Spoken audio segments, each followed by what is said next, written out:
It's 2 o'clock. Let's go ahead and start our meeting. We have roll call, please. Mike Lepine, Present. Mike Baker, Nicholas Sneed, Here. Tony Mitchell, Present. Christy Worcester, Cindy Potter, Dustin Hawkins, Jason Pollock, Here. Jeremy Green, Penny Kodima, Here. Steve Webb, Tim Gasner,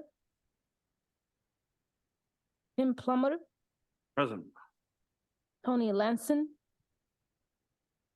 Trent Titus. I'm here. Chair, we have a quorum. Thank you.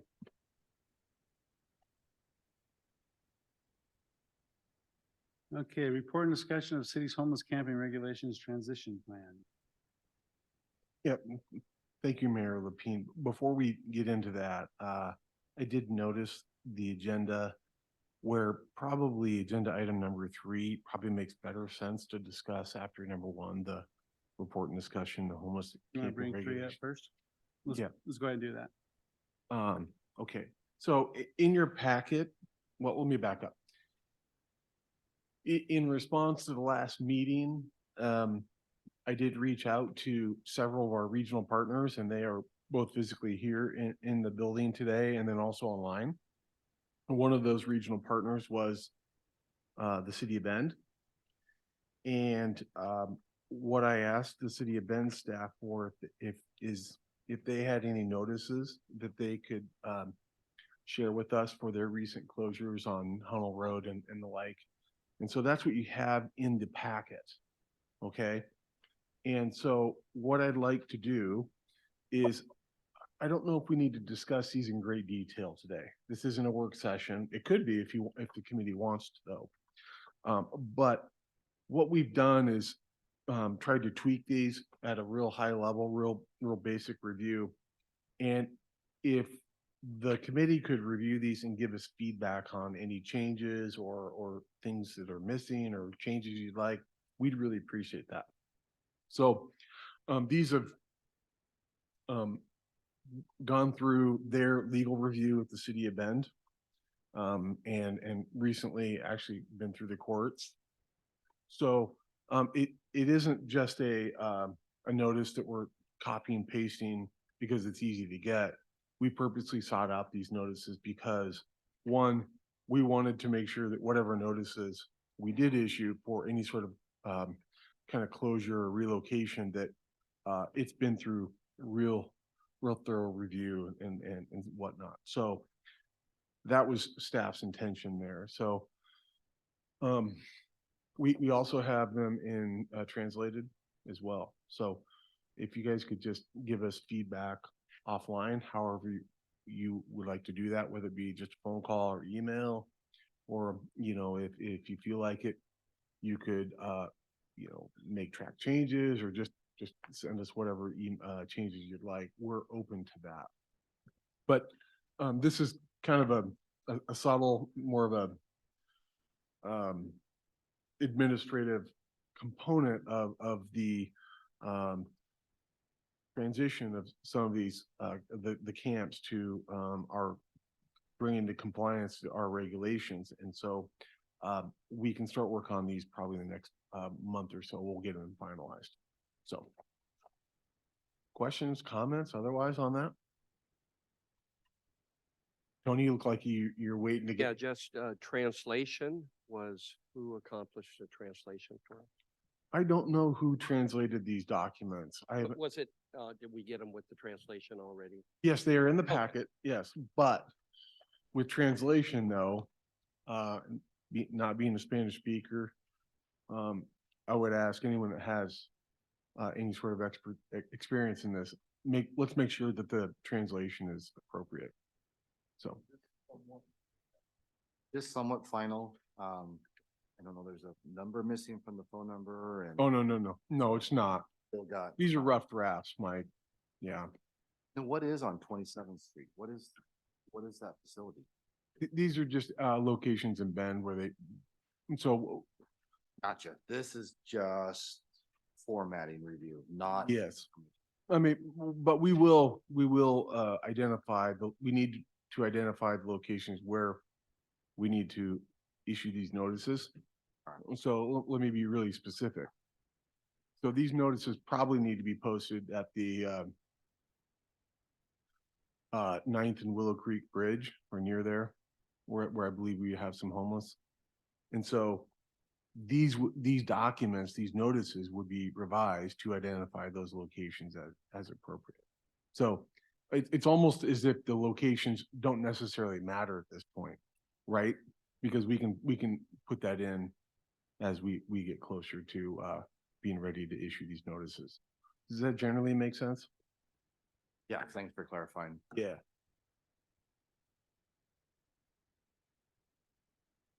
Okay. Any other questions before we go on?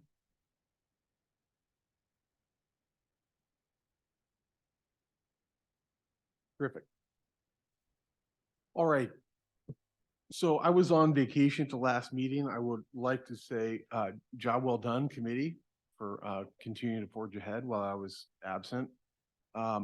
What I've done is I've drafted a staff report again and really just kind of updated it for today's meeting from last meeting. And so the committee had asked for some of our regional partners to come in and speak into our efforts to really transition known areas of homeless camping to come into compliance with the city's homeless camping regulations.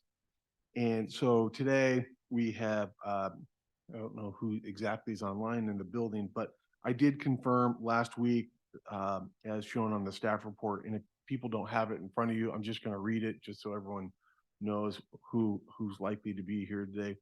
So Ezra Wilson with the J Bar J Youth Services. She's the director of Runaway and Homeless Youth Services, and also is the chair of the Homeless Leadership Coalition Board. I did confirm that she was likely to be in attendance today. Chris Ogren from Deschutes County. He works in the Coordinated Homeless Response Office, I believe formerly with the city of Bend. He was not likely to be here, but I put him on anyway because there was a small chance. He's the houseless response analyst. And I can tell you Deschutes County's Coordinated Homeless Response Office is taking on a lot of work right now. So additionally, Eric Nelson with the Central Oregon Veterans Outreach. He's our Veteran Service Officer and the Vice Chair of the Homeless Leadership Coalition Board. Elaine Knobs Seaschultz with Mosaic Medical. Worked with her before, but she's also the Director of Strategy and Development. And I left off the organization there, pardon that omission, but she's with Mosaic Medical. And then Molly Heiss with Neighbor Impact. And she is the coordinated care lead for the HMIS agency liaison. Lots of acronyms and technical stuff, but from my perspective, she's the director of housing stabilization with Neighbor Impact, and the HMIS for maybe folks that don't have awareness is really the database the state's really using to track a lot of our homeless stuff, and so she's very much involved in that. So I think the discussion today, Mayor, was wanted to get some feedback on our challenges that we see. Maybe we could go around the room, the table here, and then identify some of those challenges, and then provide some opportunity for our guests today to maybe speak into that. And then, you know, as we move beyond that, perhaps what are the next steps? So let's figure out how we continue this conversation. How do we continue to get better or refine our plan for working with our homeless in our community, coming into compliance with these regulations? So maybe you could start us with maybe some of your general concerns, and if not, you could have someone else do that. Start with Sheriff.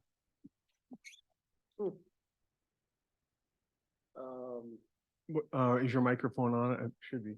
It is, okay. It should be on. All right. Yes, thank you.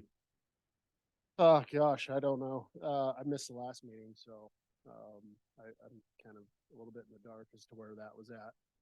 So, I think we should probably start with people that were here last. Okay, I threw you on the bus there. Sorry, Sheriff. Well, and to that point, though, the staff report does have in the notes, the third column, kind of a general report, what was discussed at the committee level. So Jason, just know that that resource is available.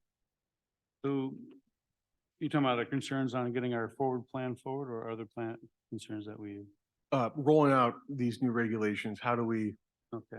work with our homeless to bring them into compliance and minimize challenges or Right, so what we discussed last meeting, I think the first part was education before we started making the big push, so to speak. Part of that was getting the word out, and I think I kind of feel bad because I feel like we really rely on the health department a lot in this and putting a lot of weight on you, people, since you're there a lot and passing that word. And then also on law enforcement, who also makes the constant contact. My own people from my agency seem to go out there a lot too, but usually when our people go out there, nobody's really in the mood to talk about other stuff other than what we're there talking about. So, so that kind of makes, I kind of feel like that puts a lion's share on our law enforcement and our public health, individuals. From that point, I'm kind of curious, we haven't really set a game plan or time frame, and when do we switch from education to the next point? And the next point was,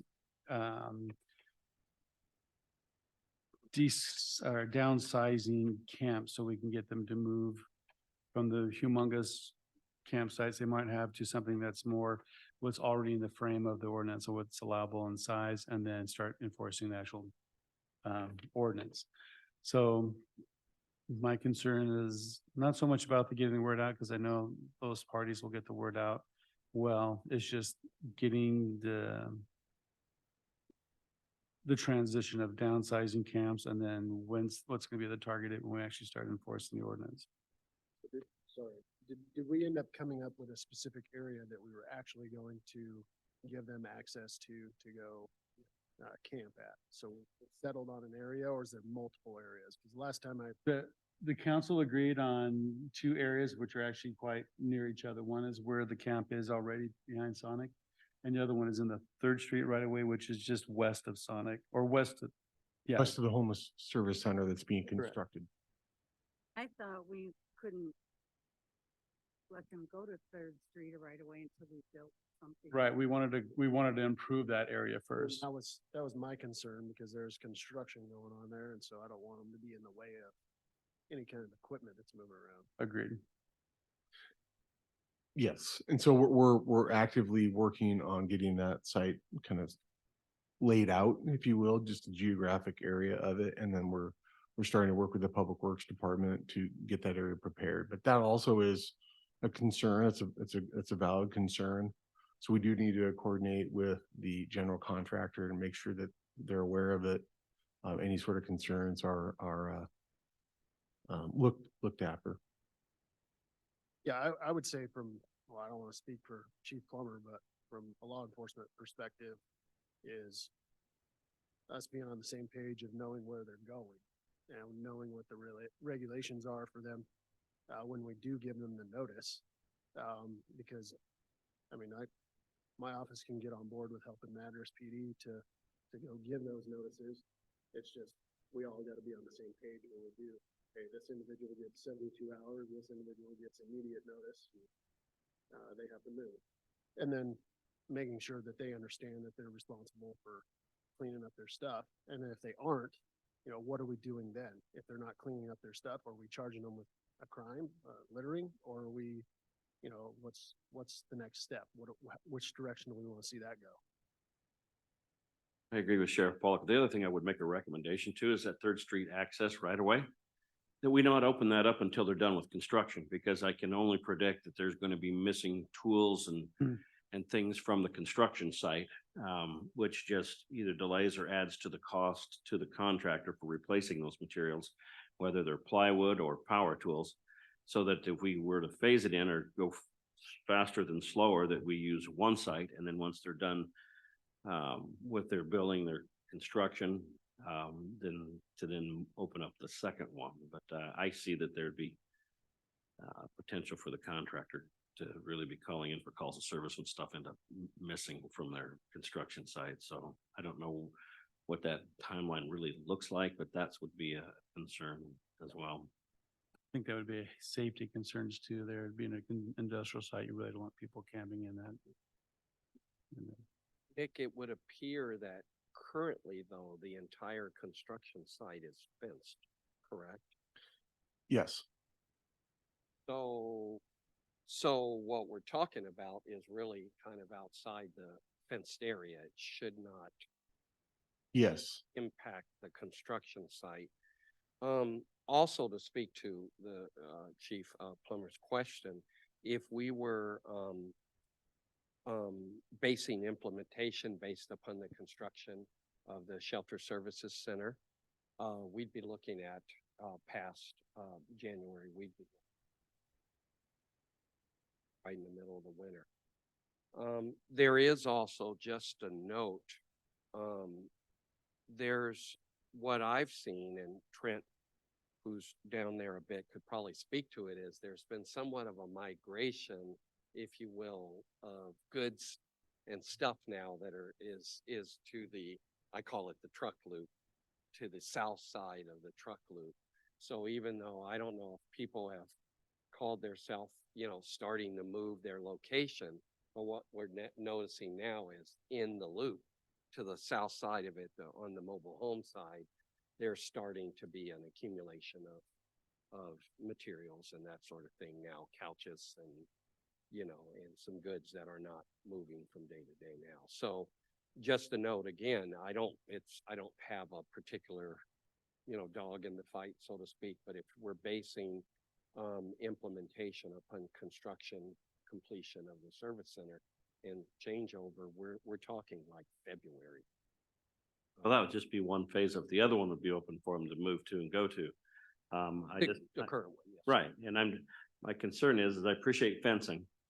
But I've been to 3 different locations this last week when the fencing's been cut and rolled back. So if they want in there, they'll get in there. And that's my concern, is that I've seen that time and again, that these construction sites become targets for people that can pick up stuff real quick, especially if they're not marked. They get sold really easily. And to your concern, that's another point that we need to really start focusing on as we're doing this. What you're seeing happening is what is going to happen with the furniture and the other stuff. I mean, I've been through a number of cities of this, and that's exactly what happens, is that you're going to start an accumulation of furniture, broken, working, not working, and when they're done with it, that's where it stays. So it's kind of, to your question, what are we going to do with their stuff? And I'm reading some of the things that are here as proposed. That's another one of those hidden costs or secondary or third effects that's going to happen.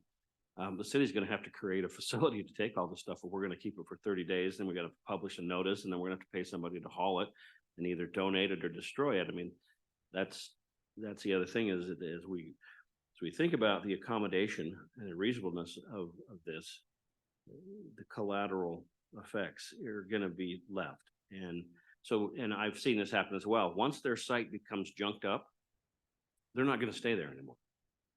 They're going to go somewhere else. And so now the time, place, and manner becomes of no consequence. They're not going to be there, so we don't cite them, but their stuff is going to stay there. So somebody's got to clean it up. And when we clean it up, they'll come back. And again, it's going to be a rinse and repeat. So I just would like to be able to entertain, for those of Bend or other areas that have it, what are some creative solutions that you have in order to keep this cycle from going again? And then clean it up, 30 days later, it goes again. And then it goes again. I mean, that's the lifestyle. We've heard that's their lifestyle. And it's like, well, I appreciate that, but it's also a resource drain. So those are my thoughts.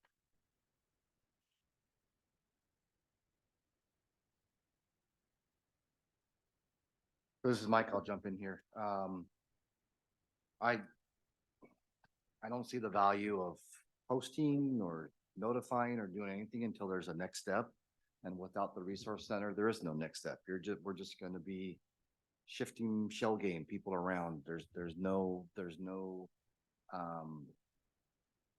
nothing will be addressed other than there have been moved from one place to another. And so until we have the ability to do something to support, I know the rules say something, I know, but I would be fully supportive of waiting until February, until we have something in place that we can say, this is what we need to do.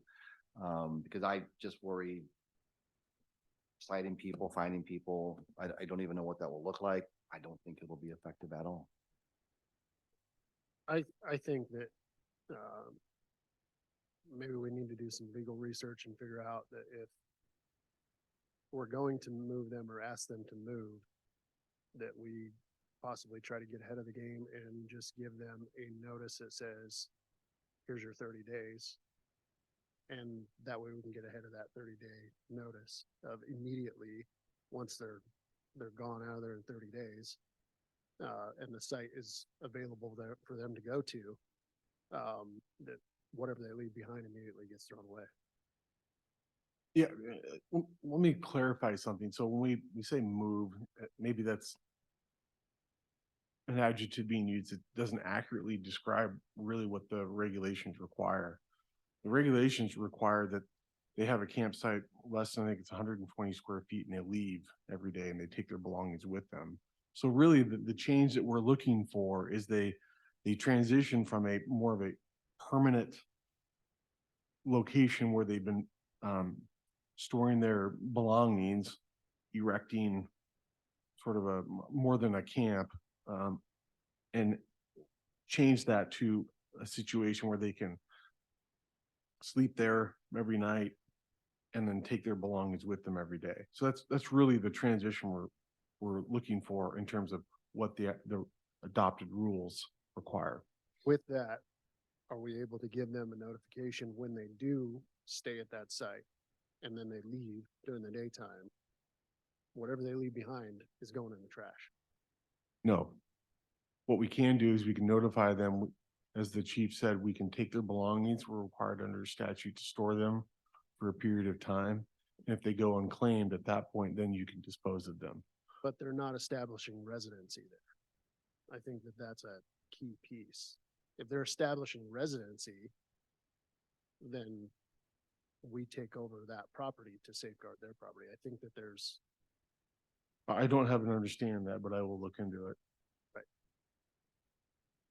I see that being resource intensive too, because if you're gonna do that every day, that means you have to send someone over there every day to check, and then send a crew over there every day to either store or throw away or whatever. It just, that's gonna be an entire crew to do that daily. well, do we want that, or do we want it to accumulate and then have to deal with it in a more mass basis? True, but that's something we're going to have to plan on. I mean, what crew do we have available for that? So it falls in your agency. I mean, that is a resource possibility. I mean, but I understand where the sheriff is going on that in about residency. Oregon's residency laws are very interesting when it comes to squatters. We probably ought to ask Jeremy about that. I mean, if you allow somebody to occupy some space, then they have a right to claim on it. Just look at the city of Portland, Salem, Eugene. If somebody goes into a vacated house that somebody is trying to sell or rent, nobody comes and checks on that house for 30 days and that person is living in that house. You have to serve them with an eviction notice, just like you would a renter. So I think that's the point he was trying at, is just, if we let them just, because we will have to pick up their stuff every time they leave, and we'll have to treat it like evidence. We'll have to have a log, we'll have to photograph it. And then when they come to claim it, what if they claim, and we've had this, we just had a wallet turned in that somebody found at the Safeway parking lot. We have to inventory it to make sure that no credit cards, ID, or money is missing, so that when we take it into possession, we have documented what it was we took. And here's the other thing too, is we may see whatever they leave behind of no value, but they may see it as $1 million rainbow ending thing, and that we did not do our due diligence for care and keeping of it. So therefore, they can come back and claim that it was worth $100. We threw it away. We don't have it. Then the governmental entity that took it now has to cut them a check for $100 because we can't say that it wasn't that unless we do just that. We inventory it, we photograph it, and we log it. So I know this is getting into the weeds of this whole thing, Nick, and I know that but those are some of the things that at the very first meeting we had that I talked about. What is the ripple effect? What's the big effect? And so it'd be interesting to hear from our sister cities about what it is and how they're mitigating it, or if they even, how they mitigate it, or if they do mitigate it. Because I've cleaned out a number of homeless camps on I-5 and ODOT property where we have to collect it all. And it gets to be quite a process. So I don't know if there's anybody online that's listening that can weigh in on that. That aspect of how are they mitigating that so far?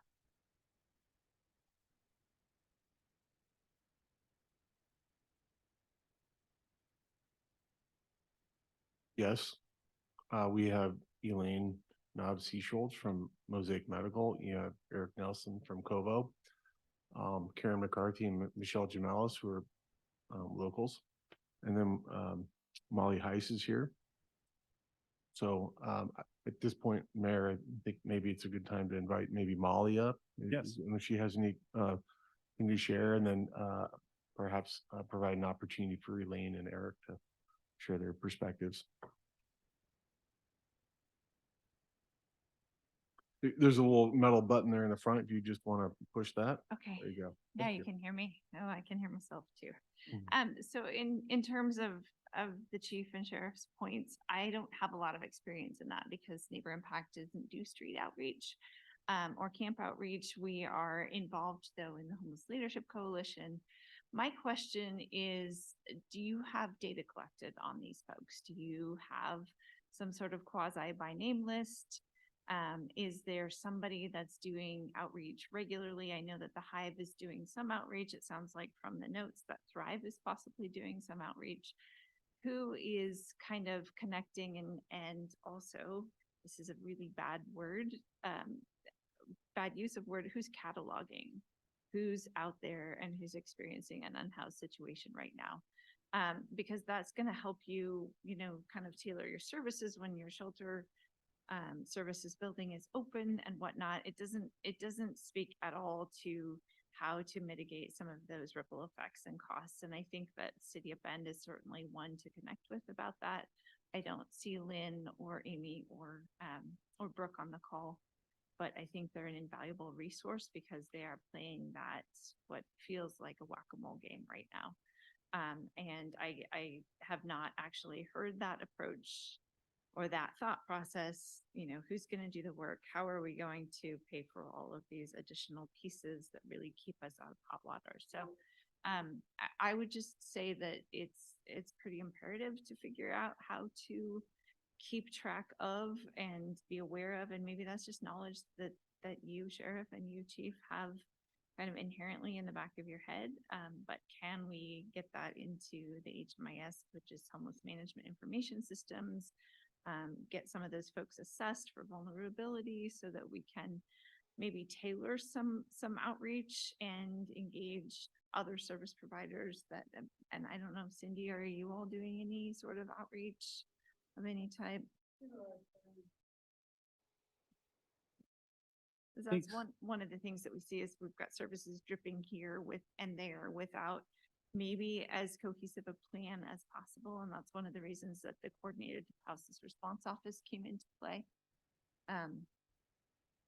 We talked a little bit about this before in another previous meeting, because each of our agencies have data collection and, so to speak, from how we interact, but some of that information is protected. So it's kind of difficult to share that.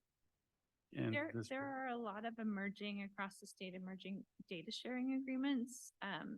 And so I think that maybe that's something for exploration, not certainly a topic of discussion for right now, but certainly something to explore how we can help merge some of those data fields without violating those. The ones we're concerned with is like HIPAA, and then they get really strict. Yeah, and there was a data sharing agreement that the state HMIS regulatory body, shared with me that was connected to the um, coordinated care CCOs for like through Pacific Source, et cetera, and coordinated care organizations. And they're getting around that by making sure that the flow of data is coming from the HIPAA compliant place and that not all the data is shared, but some of the relevant data is shared. So certainly work to be done there in that space, and we're happy to lean into that. But again, I don't have a great idea around how to resource some of those services that you'll inherently need to provide. Nick, could you get the names of those other people you mentioned for resource? I know Lynn McConnell very well, Okay, thank so you. I can start with her and, I'll ask her who else at the city of Bend she works with, and my guess is they'll be forthcoming. And just kind of piggyback, I appreciate the thought process into getting your foundation data on and then determining what services are needed. I think that's my biggest concern is there aren't a lot of options for next services available locally. We know there's the housing is ridiculous, but even getting in, we're a provider shortage area, so we don't have enough counseling. We don't have enough medically assisted treatment facilities. Like, so we are, as Jefferson County, I think that's kind of what spurred this discussion to get partners on is okay, so if there are Central Oregon entities that are working within Central Oregon, what could be our next step? How can we then partner to ensure that we are getting representation and support here in Jefferson County? So with that, besides the data compiling side of it, what is Neighbor Impact doing in other communities and in this area, or is that the primary role right now? We have a bunch of different roles, and so that's why it's a little bit hard to speak to what we can't do, what we can bring into the space. We've worked with the Madras Warming Shelter for several years. We work hand in hand with Cindy Potter and Best Care in terms of getting people housed. But I think what we need to do is look at the people. So I think it's kind of reverse engineering and looking at those folks that are actually interacting with your unhoused population. Who are the trusted people that are interacting? Not to say that police and fire and EMS are not trusted partners. Sometimes those are the folks doing the work on the ground. Are there other faith-based entities that are out there and engaging so we can get folks assessed and look at what needs are going unmet, which there sounds like there's probably quite a lot. And an identified data-backed need is usually easier funded than just a guesstimate, so to speak, right? So we offer sub-grants. We have a sub-grant process annually. And if you had a street outreach program that was fledgling and, needing funds to get up and running, I would say that would be an avenue. I think though, the biggest opportunity here is leaning into the Coordinated Houseless Response Office and possibly an intergovernmental agreement with them, maybe as Jefferson County, to help get some of those supports and some of those opportunities. The reality is for all of us though, is that the resources are not meeting the needs. And some of the COVID level resources didn't even meet the needs. So, which are, we all are experiencing that dial back. So I don't have a solid answer for that, but I can tell you that data-driven funding is often more successful than, and I was not implying that you're guesstimating. No. But if you know that you have people that are unhoused and 13 of them have significant SUD and need in inpatient treatment, or, if you can get to the point that you can really categorize and articulate what the needs are out there from a social services perspective, then maybe we can attract some sort of funding to help support more involvement here in Jefferson County. Can you provide like an example, or do you have like a form for the data collection, something we can look at or something, or we can copy up?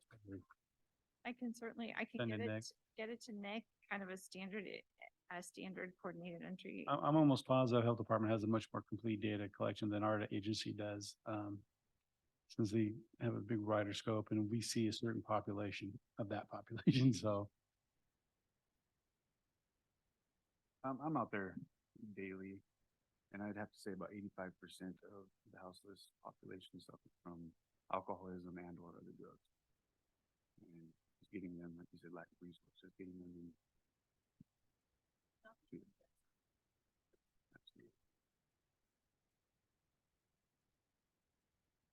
Through some sort of mental health diagnoses that's maybe gone untreated. That's a lot of what we see in populations that are coming through the coordinated entry system, which is a system that takes all that data, and those assessments that I was referring to are based on vulnerability. The assessment tool that we're using right now is the Homeless Leadership Coalition, is not indicative of some of those medical vulnerabilities and doesn't account for some of the inherent vulnerabilities that come based on race or gender identity. So they're in the process of, I say they and we, because I support the Homeless Leadership Coalition as the HMIS lead agency, but they're looking at different assessment tools. So I think that getting that assessment tool up and running and then really working with whomever is out there and trusted to those folks so that we get a good solid assessment. Because if they're talking to somebody that they've never met, we all know that their level of trust is really low and they're not going to disclose. But if they're working with somebody that they see every day, like Trent, who is out there and is trusted resource and bringing them some health and safety supports, things like that, we can figure out who's doing the work here. And I come really unprepared and don't have a lot of knowledge other than a few things that I hear here and there at the board meetings through the Homeless Leadership Coalition. But I think there's opportunity there for sure. But again, there's not necessarily what you say is we're doing X, but we can't move into Z until February. So why are we even doing something? And it's really, we get that all the time, but it's really to help measure those gaps and maybe to be able to find some sort of funding to mitigate at least a portion of one of those gaps, if that makes any sense. I feel like I'm just yammering, so my apologies. Eric, do you have anything to add? Get me off the hot seat here. Sure.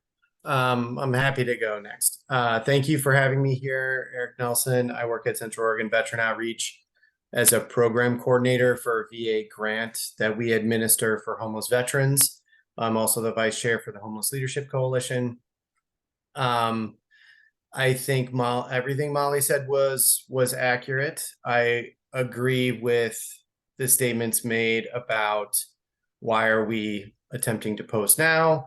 If the resource center isn't going to be available, we don't have somewhere to direct folks, and we haven't yet completed a lot of the questions that I see on this agenda.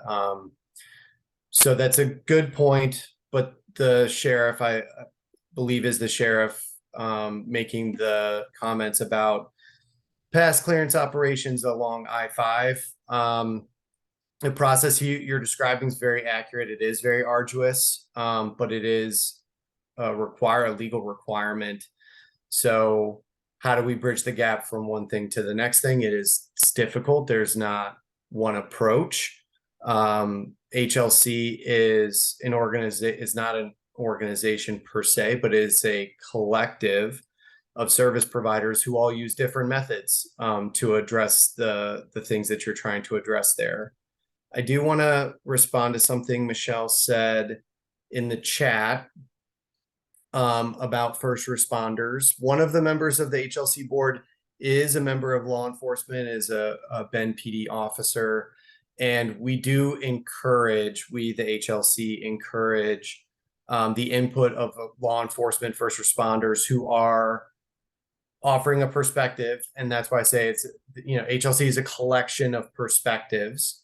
And then therefore a collection of different tools, let's say, in order to address the different challenges we face.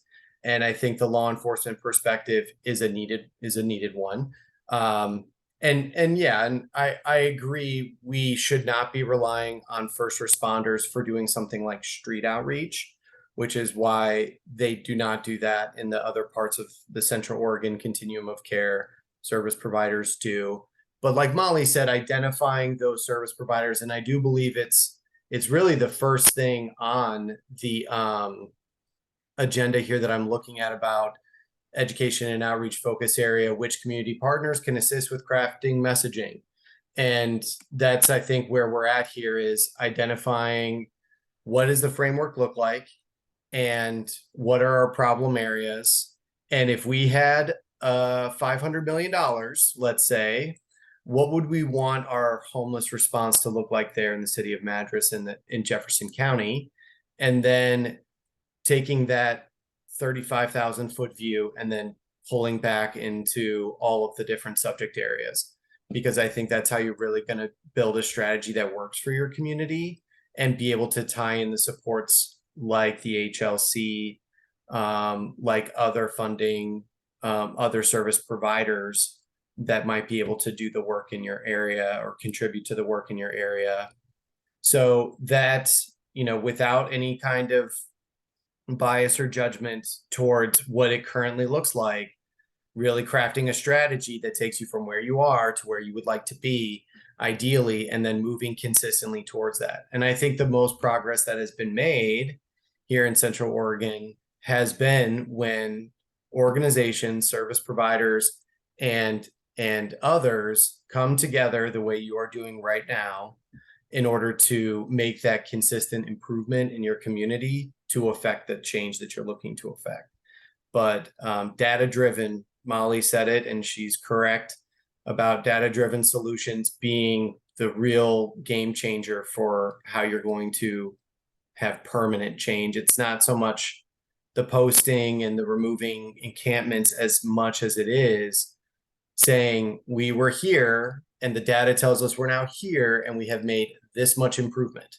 And the same thing being true of we have backslid and we were here and now we're back here and we backslid this much. You want to know that so that you can change your strategy over time.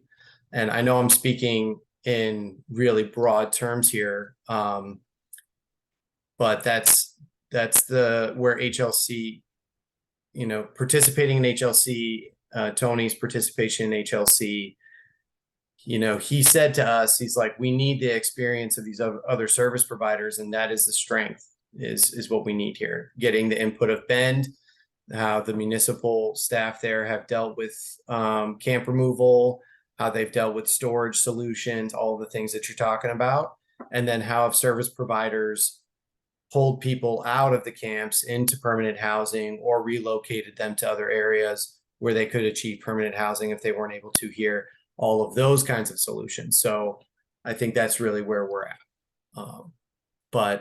Yeah, I'm happy to take any more questions, or I'll mostly put comments in the chat so that I'm not stepping on people. The one thing I would say is I think it's the gentleman in the blue 2 away from the sheriff, who I think you've made some comments and they were really faint, hard to hear about percentage of folks, 5% of folks have alcohol issues. I'm not sure who said that. It's hard for me to see, but yeah, just a little closer to the microphone so we could hear you. I appreciate that. Yeah. About 85% of our houseless population suffer from alcoholism and or other drugs. Yeah, that's coming through good. Thank you.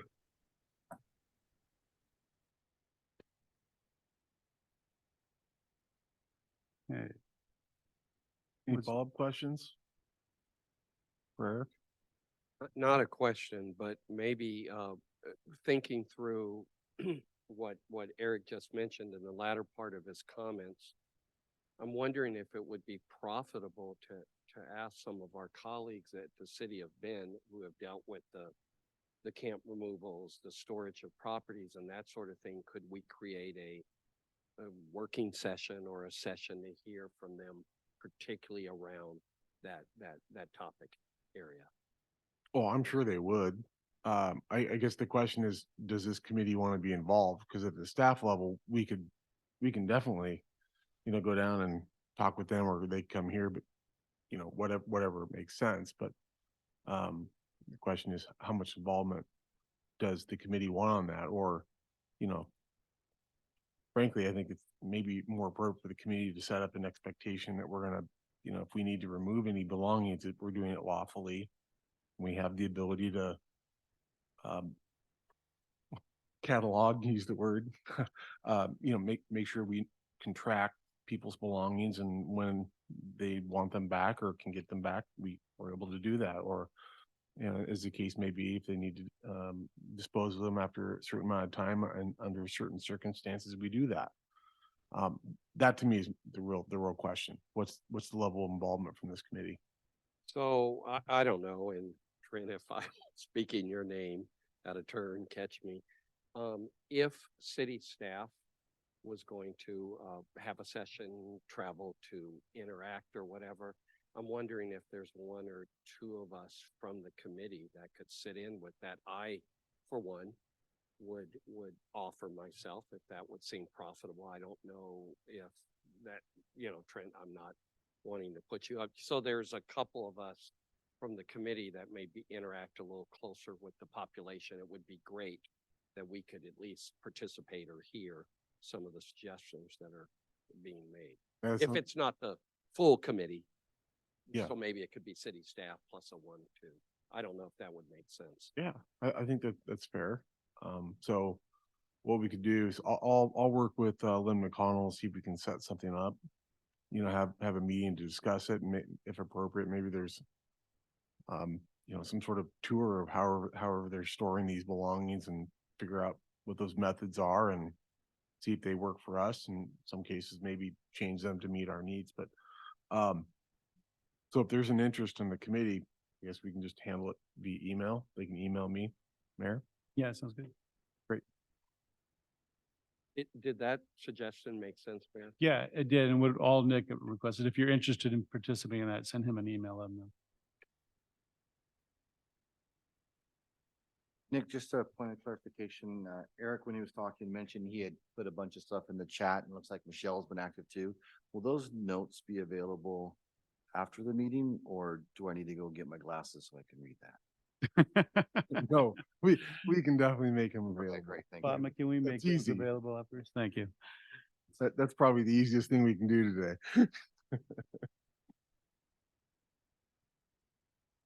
So Molly, you were saying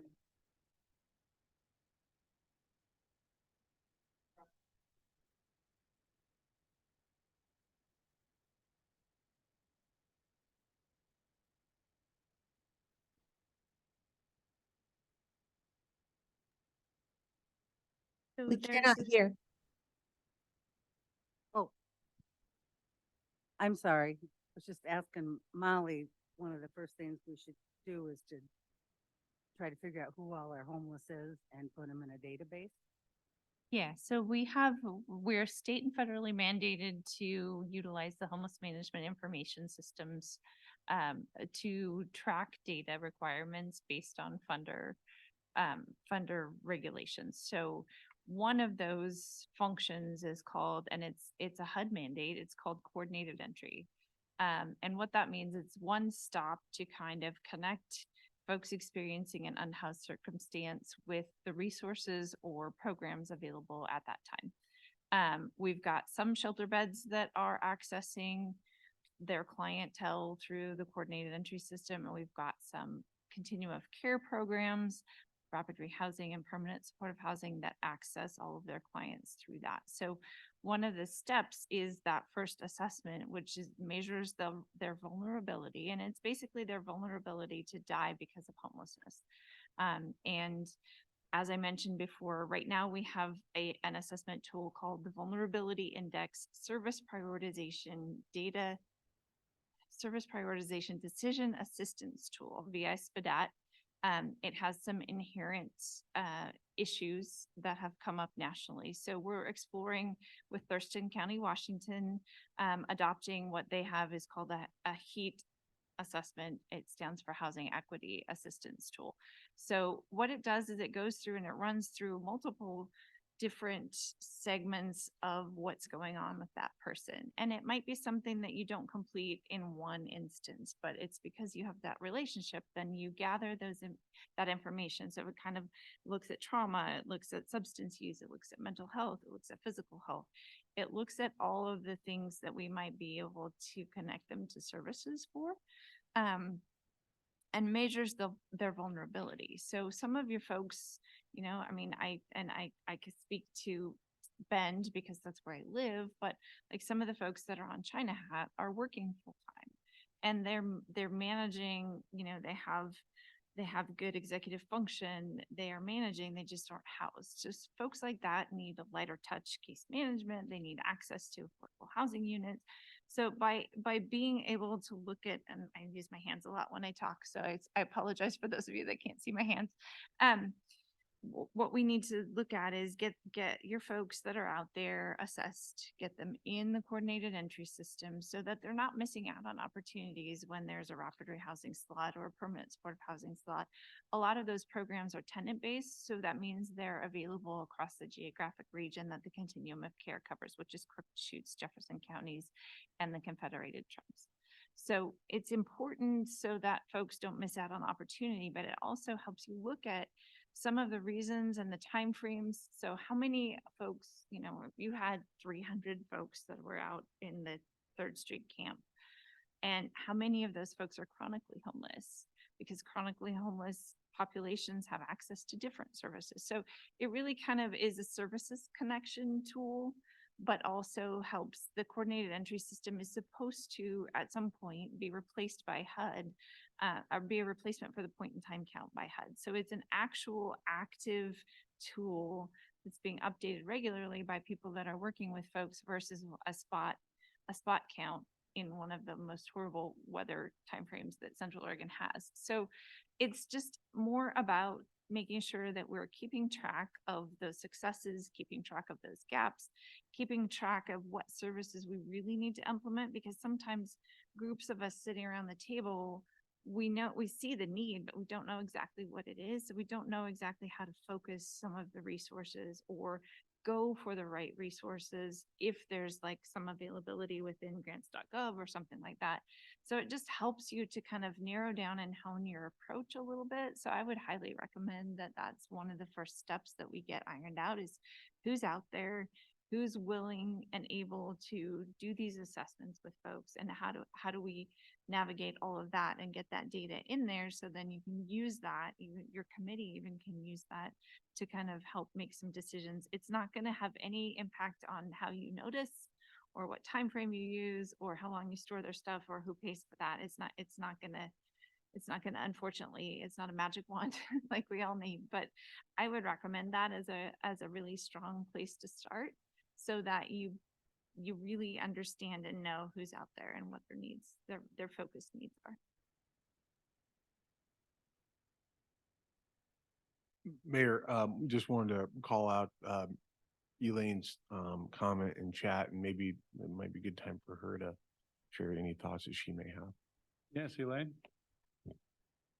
Yeah, hi, thank you for inviting Mosaic here today.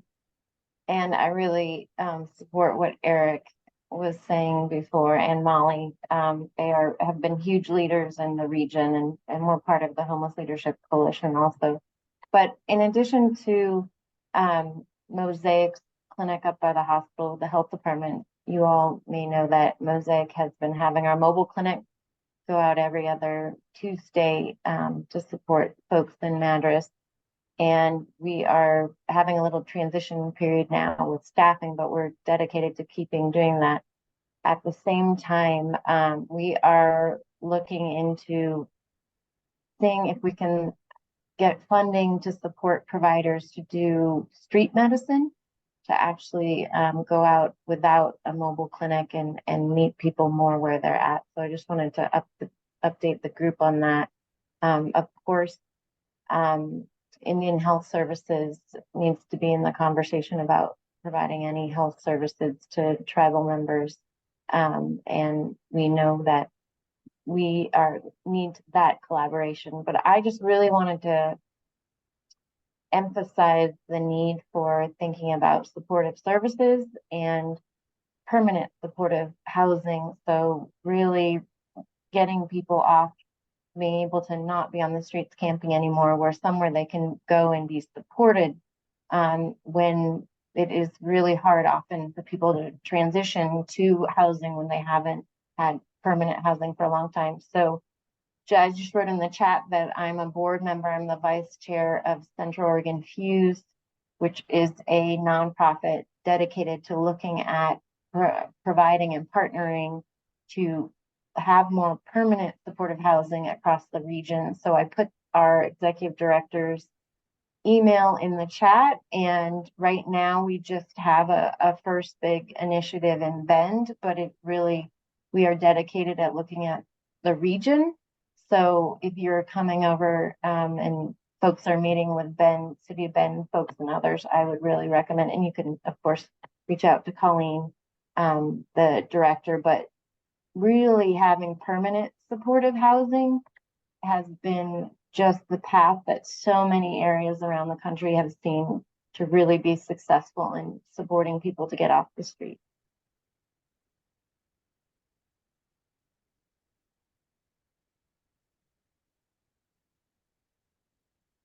I can't tell if anyone is thumbs up or green or thumbs up. Anybody have any questions for Elaine? Thank you, Elaine. Appreciate your input in here with us. Just not a question for Elaine, but maybe a good follow-up, because I know Michelle Jamelis is on there and she's still currently serving on the Housing Works Board. My understanding. So maybe she could talk real quick about some of if there are any, I've been out of the board for COVID years. So, to see if there are any projects or anything lining up, because I mean, as we've all said, the next step is some kind of supportive housing, and there isn't a lot of supportive housing being built right now. And so maybe Housing Works has a vision for what they might consider. So I don't want to put Michelle on the spot, but if she's willing to talk about it, that'd be a great time. Michelle, are you able? Yeah, I never feel on the spot, Michael. Thank you. No, I am on the Board of Housing Works, and that's part of the reason I am attending today. And I really, what Elaine just said resonated a lot with me. I actually said it to Eric in the chat also about permanent supportive housing. He said, if we had $500 million, what would we do? I said, the first thing you should do is buy some land and then give it to Housing Works and we'll build some permanent supportive housing. But as Elaine can probably speak to better than me, if you're going to build permanent supportive housing, you also have to have partners in order to run and operate the permanent supportive housing. And while we have a property management company at Housing Works, they are not social workers. They are not, healthcare workers of any sort. And if you're going to build permanent supportive housing, it requires partnership. So some of the things I was saying in the chat had to do with actually kind of assessing first what our needs are. And I really liked what Molly was saying as well. Molly and Eric have it going on as well. But getting somebody who is going to continually assess, because the problem of homelessness, in Housing Works, we know it's not going away. I know Nick was on the Board of Housing Works for many years and can speak to that, and so can Michael. But what we need to do is keep our finger on the pulse of that and figure out how we're going to do this. And I really, part of the reason I also wanted to show up at this meeting is because I was terribly troubled by the prospect of taking people who are already struggling and create more struggles for them, instead of assessing what they need, kind of gaining their trust through, outreach, and then maybe working toward that. I think the city of Madras would be spending their money well if they had somebody who was continually doing outreach. And I know there are a lot of volunteer organizations doing things. And I think this meeting is probably a really good start, because you're bringing people together that have probably never sat at the table before to talk about this. So anyway, I'm really gratified by that. There are some things in the pipeline at Housing Works always. We have to spread ourselves all the way around Central Oregon, Bend, Redmond, Sisters, Prineville, Madras, and Michael and Nick can speak to that, but there is a potential project in the pipeline in Madras. It's small. It's not a whole lot of units, but it's another small unit. How many? I think it's a 16 unit. I'd have to look back at my notes to be sure. And it's not permanent supportive housing, but it is going to be in a location. I mean, there are some people in the homeless population that are probably eligible or could be eligible to live in just, and establish a HUD voucher if there were any available. There are probably some vouchers for veterans still available. During COVID, we had some emergency vouchers, and we used all of them. Central Oregon is doing a good job of housing as many people as they can. It's just that we still have a homeless problem, So yeah, I'm really interested in how Madras deals with this. I had sent some stuff to a few people that I received from John Roberts in Redmond. And, I appreciate benchmarking with Bend because they're doing a whole lot of things, but they're much bigger, and they might even have a lot more people and resources to be able to deal with this. I'm not saying that Redmond doesn't, but Redmond has some really kind of coalesced thoughts around this. And I did send some emails. I think, Nick, did you receive that from John Roberts? I don't know that I did. Okay. Well, maybe I'll send it to you and then you can decide if it's something worth sharing, but obviously it's the higher level thinking about the whole process of homelessness and why it happens. And the whole, I know Elaine can speak to this probably, about looking upstream from how homelessness happens so that we're trying to do prevention at the same time you're trying to, provide a cure. So did I answer any questions, Michael, that you had?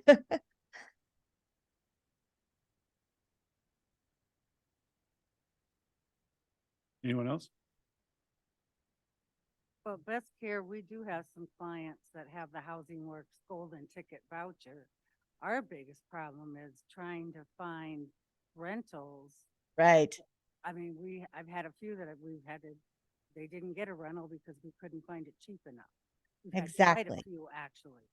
So is Exactly. that ever gonna be raised and looking at rents being a little higher so we can actually find people places to live? That would be a great conversation. And I know I probably should mute myself again. I'll say one more thing, that Housing Works, one of the big things, and Nick knows this very, very well.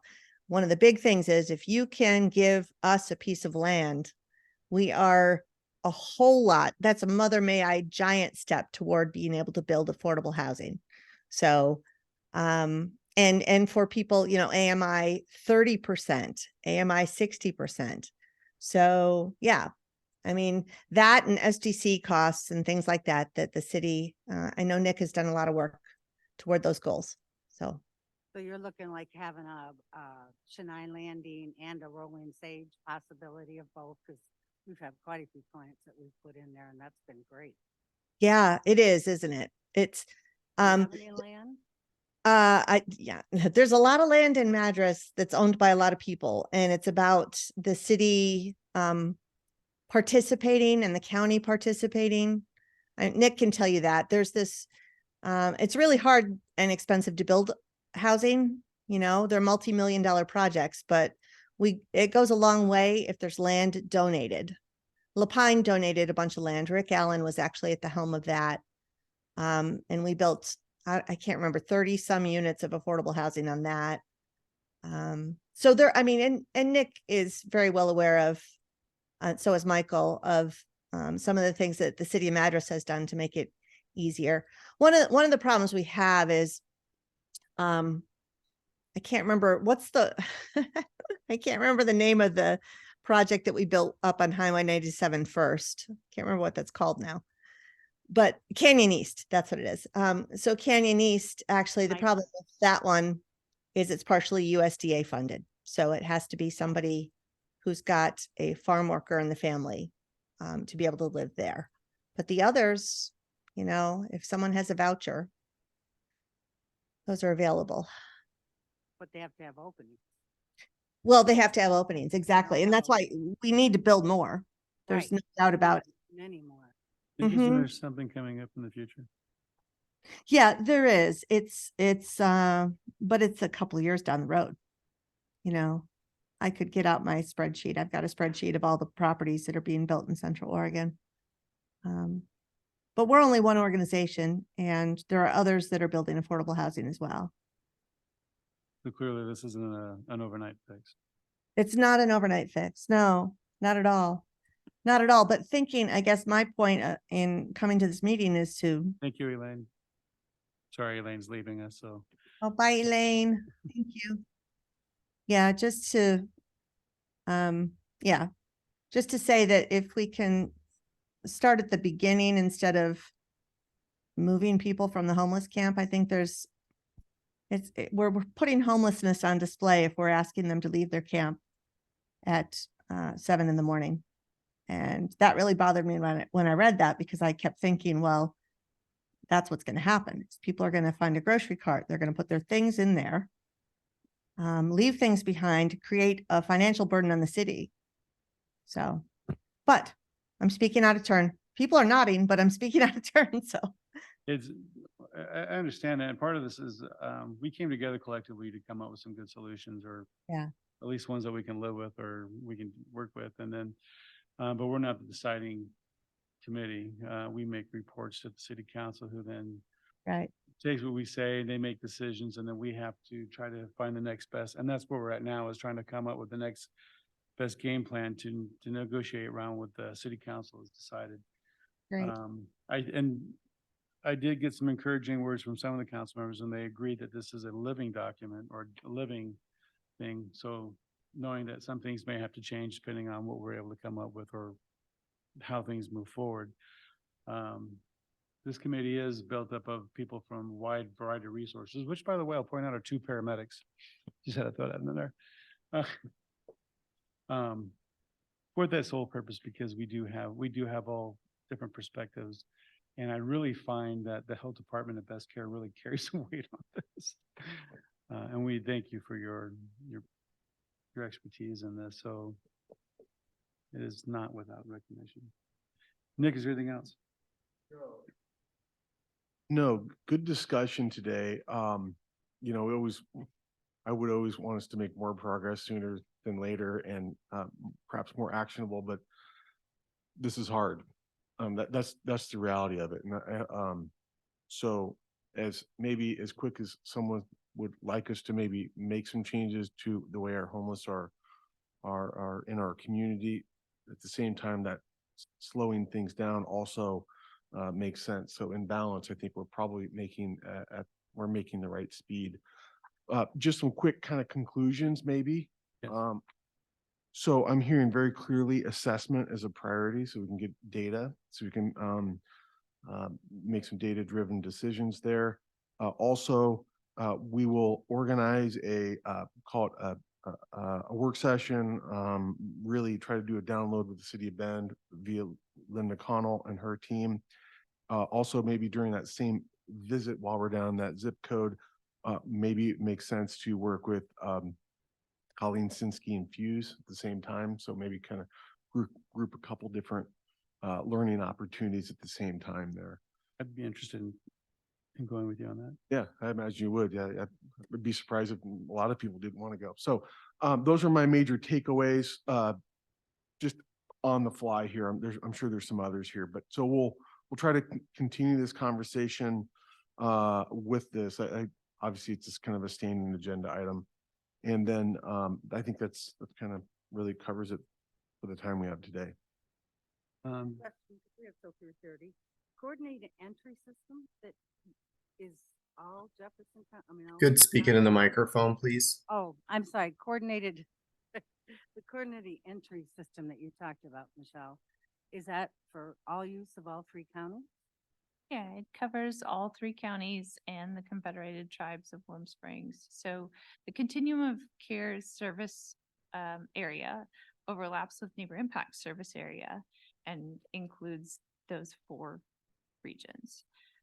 So one of the things that we would hope is that, like when your shelter services navigation center gets up and running, that you're taking folks in from the coordinated entry system after we've gotten the majority of your population assessed.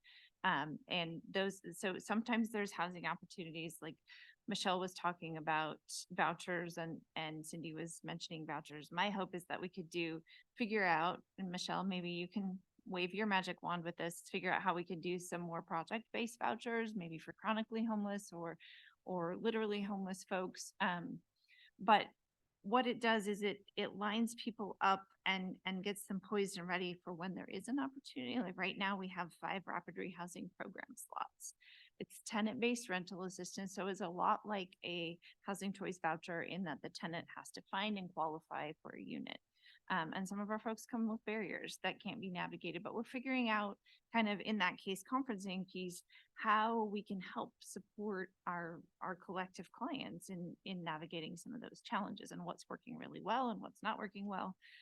But also maybe, I don't know if there's a way or consideration for city council to see if there's a way to incentivize some of your private landlords to participate, maybe bring their market rate down a little bit to meet that 120% payment standard that's keeping people from getting a housing choice voucher implemented. So HUD says you can't go higher than this. You can file for an exception. Housing Works always does. So they go above fair market rent by 120%. Fair market rents take a little bit to catch up, and sometimes cause a literal barrier to those people who have a housing choice voucher in their hand. They've done everything right. They got the lottery, they've completed their paperwork, they have somebody doing housing navigation with them. But is there a way to, and I don't know, I mean, it's just a proposed idea because it's come out in some of the more successful communities that they're working directly with the private landlord base and saying, what could you do? Like maybe you give them a break on something that you can, that you could feasibly give them a break on. I don't know what that might be, but to incentivize that participation, because sometimes people come with such barriers that they can't access housing without some extra supports or the support of a landlord. Anyway, yes. Long answer, really long. Coordinated entry does support Jefferson County and matters. Yeah, we'll point out, there are other providers of affordable housing and subsidized housing than Housing Works in the area. And we're starting to get more interest from them. So the city is currently working on 41 lot subdivision, which will have over 100 units of affordable housing in it. Right? And those will be fourplexes. Right? They'll So be ones that need to be bought, or are they gonna be rented? I don't know the arrangement. It's I think kind of a hybrid approach, actually. They understand that ownership matters from a financial perspective, and helping some of these individuals kind of transcend or get out of the situation they're at. I don't have that detail yet, but they are income restricted or income qualified units that would be built. And so the other thing that's happening is we've got 24 units that will be built next to the community center, and those are age and income both qualified. So it's one of a few senior developments. So to Molly's point, yes, and we have done that. We've made some really, Commissioner Mike Baker and the Planning Commission, City Council have made some really nice changes. Can we do better? Yes. I think it's important for this committee to understand that the city is likely going to get a grant funding to update our housing action plan. And to Molly's point, I do see that one of the biggest areas of focus is how do we get that what I call middle income, 60 to 120% income. How do we get housing for those individuals in our community? That is a very, very important question that we need to really learn and do better on.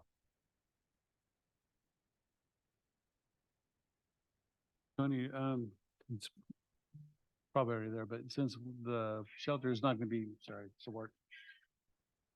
Okay.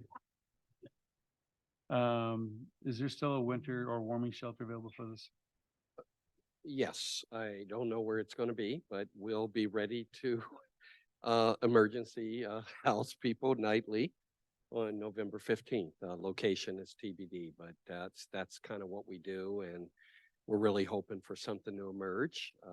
We've been in this place before where we're a month or two or three out, and we haven't known where we're gonna be at. So yeah, we'll be ready. We'll be ready to do some winter shelter housing. Okay. The question is where. Could I just extend on a couple of, as I've processing what we're talking about, one of the things that occurs to me and listening to Molly and Eric and some of the others, we have an opportunity to figure out this assessment outreach piece and how we formally get that data into a system that then we can do, participate effectively in case conferencing such as CES is doing and some of the other opportunities within the region. We are not going to really be successful, I don't think, in meeting needs that we don't understand. And so as we talked earlier, so part of this has been, okay, getting to the point of, having camping regulations and then at some point implementing this. But I flash back to when we first formed the advisory committee, Mayor, and one of the things that you said that really stuck with me is, okay, that was going to be part of what we were going to go after, but the other part is how do we meet needs? And so for me today, one of the biggest takeaways is how do we utilize our developing shelter services center for the purposes of all of this. It's nice that the Jefferson County Faith-Based Network is going to have a place for its winter shelter and its summer cooling that it's going to be adding for 3 months and personal care services. But I can't help but reflect that at the end of the day, this isn't our shelter services center. It's the community shelter services center. We are going to have the privilege of perhaps being a lead entity or operator of that, but it's really not, we don't go into this thinking that we own this. I'm really more and more reflecting upon the fact that it's the opportunity for the city and for Jefferson County as a whole. So what this discussion says for me is how do we begin to get ahead of that and figure out how we can effectively utilize that shelter services center for the benefit of Madras, where it's going to be located, but for the benefit of Jefferson County as a whole. And is there an opportunity somehow for us to build, to really begin to get very intentional about building a coordinated, organized outreach function that maybe part of that would be FBN, and we're looking to hire a case manager, but wouldn't it be nice if she or he could do outreach as well, but could they just be part of something that we establish in our community, that we somehow do this together and then we figure out how to utilize, HMIS and some of the other tools that are going to be available through the continuum of care that HLC leads. So that to me is the biggest takeaway, because how do we meet needs effectively that we don't really understand what they are? And I, for one, and we've been in the game of providing winter shelter for 5 seasons, but I'll be the first to really be real and honest about, we don't understand the needs. We have not had these formalized or structured approaches to how we come alongside our unhoused population. So I'm appreciative of the discussion today, because I think with the developing months ahead of the launch of our shelter, and I will say our shelter services center here in Madras, we've got a real opportunity. I know that, and Eric and Molly and some of my other colleagues in the HLC will know, they've used the Shepherd's House navigation center that they've raised up, that's not all Shepherd's House. There's a number of service providers and other entities in the Deschutes County that really actively come in and partner with Shepherd's House in order to provide services and the things that the unhoused population needs. So maybe that's our opportunity to really figure out. I mean, the camping regulation is part of it, and we'll get there. But I think the greater thing is to really figure out how to use this to formulate, to structure, and how we can effectively use the navigation center that's being built. I've been hesitant to call it that as we've gone forward because that speaks to, just a whole lot of other things that need to be part and parcel of that. But that to me is really the biggest takeaway, is how do we really begin to get ahead of that and to figure out, because that's a wonderful resource that the city of Madras has gotten behind us. And I mean that sincerely, but we really have an opportunity to figure out how to leverage that for the benefit of the community. So might have repeated myself a couple times during that, but that to me is outside of the regulation piece, is really a bigger piece for our community.